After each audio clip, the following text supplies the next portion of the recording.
Sir ఇందాక కూటమి కలవడం ఒక ఓటింగ్ బలం దానివల్ల ప్లస్ అయిందని అన్నారు కదండి. సార్ ఒకవేళ కూటమి అంటే టీడీపీ పార్టీ ఇండివిజువల్గా, జనసేన ఇండివిజువల్గా, బీజేపీ ఇండివిజువల్గా పోటీ చేసి ఉంటే యాక్చువల్ వైసీపీ గెలిచేది, అది అందరూ అంటున్నమాట. అవునా అంటే సార్? Depends sir. అది అప్పుడు అంటే చాలా ఫ్యాక్టర్స్, ఇది హైపోథెటికల్ క్వశ్చన్ కాబట్టి అది ఫర్ సపోజ్ టీడీపీ ఇండివిజువల్గానే ఈసారి మనం ఎవరితో కలవము, మనం ఇండివిజువల్గా వెళ్దాం, ఈసారి ఎందుకు కొట్టడం చేస్తాం, రాష్ట్రం అన్యాయం అయిపోతుంది, ఏదో వాళ్ళు చెప్పాలనుకుని చెప్తారు కదా, అలాంటి ఫేజ్లో వెళ్ళి, అలాగే జనసేన కూడా 175 నియోజకవర్గాలు మనం ఇది ఇండివిజువల్గా పోటీ చేద్దాం, ఇది ఈ క్యాండిడేట్లు నేను ముందుగానే ప్రకటిస్తున్నాను, పలానా రాము గారు ఇక్కడి నుంచి కంటెస్ట్ చేస్తారు, పలానా రవి గారు ఇక్కడి నుంచి కంటెస్ట్ చేస్తారు, లేదా పలానా 50-60 నియోజకవర్గాలే కన్సాలిడేట్ చేద్దాం, మనం మొత్తం వద్దు 50కి 50 కొడదాం అన్న ప్లాన్తో వెళ్తే వేరే రకంగా ఉంటుంది. లేదు 175 పోటీ చేస్తే ఒక రకంగా ఉంటుంది. లేదు లాస్ట్లో పొత్తుల దాకా వచ్చి పొత్తులు సరిగ్గా కుదరలేదు, నువ్వు ఇచ్చేది నేను ఇచ్చేది మాట అనుకుని విడిపోయారు, అప్పుడు వేరే రకంగా ఉంటుంది.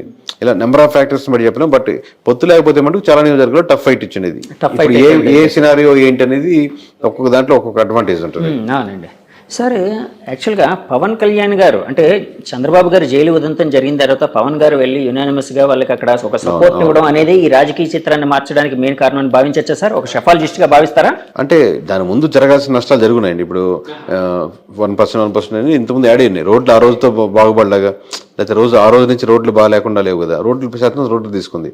లేదా ఎంప్లాయీస్ శాతం ఆల్రెడీ పవన్ కళ్యాణ్ కలిసినా కలవకపోయినా ఎంప్లాయీస్ అనేవో నెగిటివిటీ ఉన్నారు. ఇలా ఆల్రెడీ రెడీగా ఉంది. ఆ రెడీగా ఉన్నది కూటమిలో ఎవరికి వెళ్ళాలి, బీజేపీకి వెళ్ళాలా, టీడీపీకి వెళ్ళాలా, జనసేనకి వెళ్ళాలని ఆ తర్వాత మారింది. లేదు ముగ్గురు కూటమే కాబట్టి ఒక పార్టీకి వెళ్తున్నాయి. వైసీపీ పార్టీ 2019లో చాలా యునానిమస్ గా చాలా పుంజుకోబోతుంది, 150+ రాబోతుందని చెప్పారు.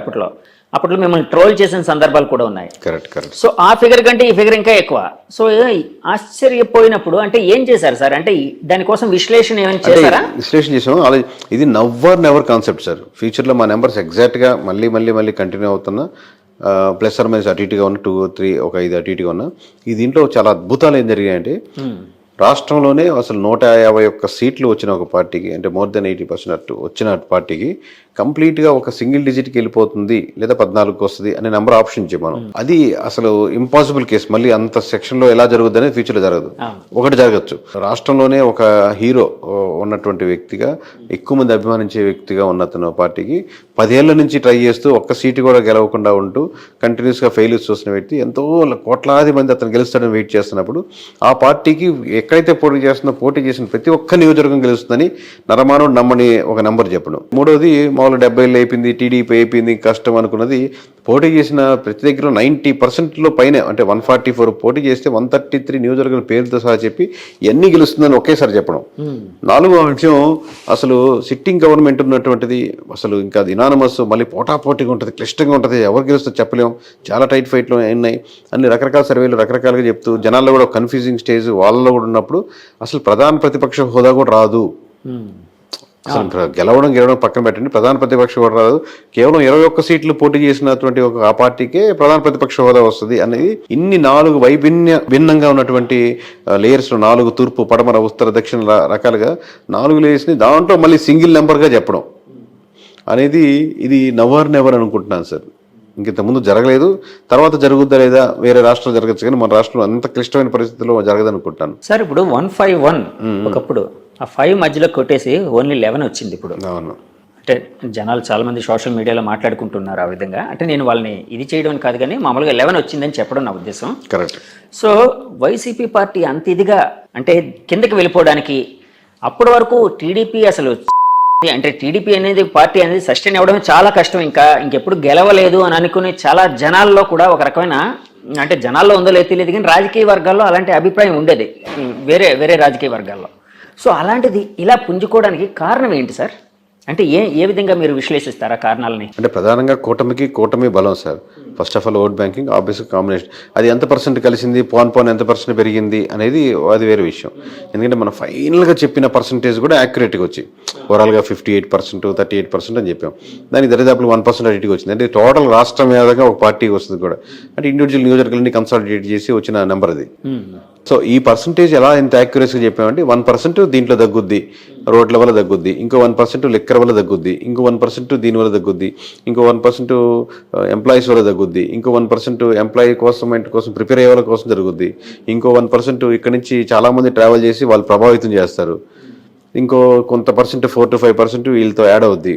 ఇలా 1% అది ఓవరాల్ కాదు, నియోజకవర్గాల వరకు ఒక దగ్గర ఉండొచ్చు, ఇంకో దగ్గర రాజధాని ఎఫెక్ట్ వల్ల 2-3% వేరియన్స్ ఉండొచ్చు, ఇంకో దగ్గర వైజాగ్లో ఉండొచ్చు. ఇలా అంతా క్రోడీకరించి నెంబర్స్ చేసుకోవాల్సి వస్తుంది. అదే డేటా సైన్స్లో అదొక అద్భుతం. సార్ ఇప్పుడు 2024 ఎలక్షన్ అయిపోయింది, ఇప్పుడు ఫామ్ అవుతుంది కూటమి. ఒకవేళ 2029లో మళ్ళీ వీళ్ళు కూటమి వాళ్ళు రావాలి అంటే ఎలాంటి డెవలప్మెంట్స్, ఎలాంటి ఫ్యాక్టర్స్, అంటే ఎలాంటి మంచి పనులు, ఇందాక మంచి పనులు అన్నారు చూడండి, కొన్ని అడ్వైజ్ చేస్తూ ఉన్నారు కదా, ఒక షెఫాలజిస్ట్గా అడ్వైజ్ చేయాల్సి వస్తే ఎలాంటి పనులు వీళ్ళకి కూటమి వాళ్ళకి చంద్రబాబు నాయుడు గారికి అడ్వైజ్ చేస్తారు మీరు? సో ఖచ్చితంగా అండి, మనం లాస్ట్ టైము చెప్తున్నాం, ఈసారి చెప్తున్నాం, మీరు ఓన్లీ వెల్ఫేర్ స్కీమ్స్ మీదే ఆధారపడి గవర్నమెంట్ నడుపుతున్నాం అంటే అవతల పార్టీ ఏది ఉంటుంది, అప్పుడు ఏది క్యాప్చర్ చేయగలుగుతుంది అనేది వేరే విషయం. బట్ ఓన్లీ ఫ్రీ స్కీమ్స్ మీద డిపెండ్ అవుతుంది అంటే ఇప్పుడు మీకు సూపర్ 6 అని పెట్టారు సార్. సూపర్ 6లో ఒకటి తీసేయండి పోనీ, ఇది బస్సుల్లో ఫ్రీ ప్రయాణం తీసేశారు అనుకోండి, స్టిల్ ఇదే నెంబర్ వచ్చిండేది. ఈ నెంబర్లో ఎటువంటి మార్పు ఉండేది కాదు ఓవరాల్గా. లేదు ఇంకొంచెం ముందుకెళ్ళి సిలిండర్లు తీసేశారు అనుకోండి, 3 సిలిండర్ తీసేశారు, అది పెద్ద మార్పు లేకుండా ఇంచుమించు ఇదే రేంజ్ లో ఉండేది. ఎక్కడో చిన్న డిఫరెన్స్ తప్పితే 1% తప్పితే. అంటే ఎందుకు సార్ వ్యతిరేకత అంత ఎక్కువగా ఉందనా? వ్యతిరేకత ఎక్కువ ఉంది, పీపుల్ ఎక్స్పెక్ట్ చేసేది ఎక్కువ. మీరు కన్విన్స్ చేయగలగాలి. ఇప్పుడు ఫ్రీ స్కీమ్స్ ఏదైనా తగ్గించిన, లెట్స్ సే పెన్షన్ ఉంది, పెన్షన్ మంచి స్కీమ్ అనుకుందాం, దాంట్లో ఎక్కువ మంది ఎఫెక్ట్ పడుతున్నారు అనుకుందాం అనుకోండి. మీరు ఏదైనా స్కీమ్ తీసేయాలనుకుంటే పీపుల్ని కన్విన్స్ చేసే ఆప్షన్ ఉందన్నమాట ఎక్కువ. ఎందుకంటే ఎందుకు తీస్తున్నాను, ఈ స్కీమ్ ఎందువల్ల ఉపయోగం ఉంది, ఆ పార్టీలు ఇచ్చి ఇలాగే పోతున్నాయి, ఇప్పుడు మీరు ఎక్స్పెక్ట్ చేసేటట్టు మంచి స్కూల్స్, గవర్నమెంట్ స్కూల్స్ మీరు ఎక్కడికి పోనక్కలేని రాసిస్తాను, మీరు వెళ్ళాలనుకుంటే వెళ్ళండి, మంచి ఇంటర్నేషనల్ స్కూల్ కావాలి అనుకుంటారు. కానీ మీకు కావాలంటే మంచి గ్రౌండ్, బేసిక్ నీడ్స్, మంచి స్టాఫ్, టీచర్స్, మంచి ఎడ్యుకేషన్ ఉండేటట్టు, లేదా ఏదైనా ప్రైవేట్ స్కూల్కి గ్రౌండ్ లేని ఉండేటట్టు ముక్కుపాదం లాంటి తొక్కేసి, నా దృష్టిలో 5 సంవత్సరాలు దాటే లోపల 5 సంవత్సరాలు దాటిన కుర్రోడు వరకు 25 సంవత్సరాల వరకు మీరు ఎక్కడ ఎడ్యుకేషన్లో 3 చూసుకోవాలని డెవలప్ చేస్తాను. మీకు కావాలంటే నేను ఫ్రీ గవర్నమెంట్ స్కూల్ కాబట్టి ఫ్రీ అని కూడా చెప్పాల్సిన అవసరం లేదు. మీరు ఎంతో కొంత బేసిక్ ఫీజు స్ట్రక్చర్ ఎందుకంటే పూర్తిగా గవర్నమెంట్ పై భారం పడకుండా అలా ఉండేదని డెవలప్ చేద్దాం. దీనికి కావాలంటే ఎన్ఆర్ఐస్ చాలామంది ఉన్నారు కాబట్టి స్కూలింగ్ వరకు స్టాండర్డైజ్ చేసేద్దాం. ఇంకా నెక్స్ట్ 25-30 సంవత్సరాలు 50 సంవత్సరాలు చూసుకోవాల్సిన అవసరం లేకుండా తయారు చేద్దాం అని కన్విన్స్ చేశారనుకోండి, అసలు మీరు అడ్వర్టైజ్ చేసుకోవాల్సిన అవసరం లేదు. పీపుల్ ఓట్లు మామూలుగా గుద్దుతారు వచ్చి. అంటే పీపుల్ని పాలసీ ఒకటి చేంజ్ చేసేటప్పుడు, ఒకటి మేక్ చేసేటప్పుడు 360 degrees ఆ పాలసీకి ఆలోచించి ఓన్లీ ఓట్ బ్యాంకింగ్ ప్యాటర్న్లోనే కాకుండా ఇది లాంగ్ టర్మ్గా ఎలా ఉంటుందని ఆలోచించి దాన్ని ఇప్పుడు మా ద్వారానే కదా, ఎవరైనా ఒక ప్రైవేట్ మీరు చేసే సర్వే వేరు, అవుట్సోర్స్ అంటే సంబంధం లేకుండా మీ పార్టీతోనో గవర్నమెంట్తోనో సంబంధం లేకుండా అవుట్ సైడ్గా మాలాంటి సంస్థలు ఇంకో ఏదైనా సంస్థలు దాన్ని చేపించి ఏంటి ఆ పాలసీ మేకింగ్లో ప్లస్లు ఏంటి మైనస్లు ఏంటి, దీన్ని ఎంత ప్రభావితం చెప్పొచ్చు, దీని బడ్జెట్ అన్ని ఓవరాల్ డిస్కస్ చేసుకుని ముందుకు వెళ్ళగలిగితే అది చేంజెస్ ఉంటాయి, పీపుల్ ఎలాంటి మార్పులు ఉంటాయి. లేదు ఓన్లీ ఈ పథకం ఇద్దామా అని చెప్పి ఒక పథకాలు పెట్టుకుంటా పోతే ఓట్ బ్యాంకింగ్ ప్యాటర్న్ పెద్దగా మారవు. ప్రజల జీవితాల్లో మీరు మార్పు తీసుకొస్తే ఓట్ బ్యాంకింగ్ మారుద్ది సార్. అదే అలానే అంటే ఇప్పుడు ఫ్రీ ఎడ్యుకేషన్ అంటే ఎడ్యుకేషన్ సిస్టమ్ కోసం ఇప్పుడు చెప్పారు. అంటే 2024లో నా క్వశ్చన్లోని 2024లో చంద్రబాబు గారికి మళ్ళీ గెలవాలి అంటే ఎలాంటి అడ్వైజ్ ఇస్తారు, షెఫాలజిస్ట్గా అన్నాను కదా, ఇప్పుడు ఎడ్యుకేషన్ కోసం చెప్పారు. ఇంకా అలాంటివి ఇంకేమైనా ఉన్నాయా సార్? అలాంటి చాలా ఉన్నాయి సార్. అది ఒక సెక్షనే, ఒక మినిస్ట్రీకి సంబంధించిన సెక్షన్ కదా, ఎడ్యుకేషన్ మినిస్ట్రీకి సంబంధించిన సెక్షన్. అలాగే అన్ని మినిస్ట్రీస్ ఇప్పుడు సోలార్ పవర్ ఉంది, విండ్ పవర్ ఉంది, లేదా వాటిని ప్రైవేట్కి ఇండిపెండెంట్గా ఉన్న ఇంటికి కనెక్ట్ చేయడం. ఓన్లీ మనకు చాలా చెప్పారు సార్, మామూలు కెమికల్ లెస్ ఫుడ్ తయారు చేద్దాం. అసలు మీరు ఎంత రియాలిటీగా నిజంగా ఎంత అప్లై చేశారు? ప్రతి ఒక్క ఫుడ్ మీద కెమికల్ ఉంది. దీంట్లో కొంతమంది సెక్షన్ కనెక్ట్ అవుతూ ఉంటారు. కెమికల్ లేని ఫుడ్ తినాలనుకున్న సెక్షన్ ఒకటి. నా గవర్నమెంట్ స్కూల్కి పంపించలేక ప్రైవేట్ స్కూల్కి వెళ్ళి నా పిల్లలకి నాకు వచ్చే 30,000లో 2 పిల్లల స్కూల్ ఫీజులు ఆ ఫీజులు కట్టాలంటే దాంట్లో 20,000 ఖర్చు అయిపోతూ ఉంటుంది. అది కాక రెంట్లు గింట్లు వేరే విషయం. అసలు 20,000 శాలరీ కోసం ఎక్కడో వైజాగ్కో విజయవాడకో హైదరాబాద్కో వెళ్ళాల్సిన అవసరం లేదు. ఒక స్పెషలైజేషన్ అంటే వేరే విషయం, అది మండలాల్లో పెట్టలేము.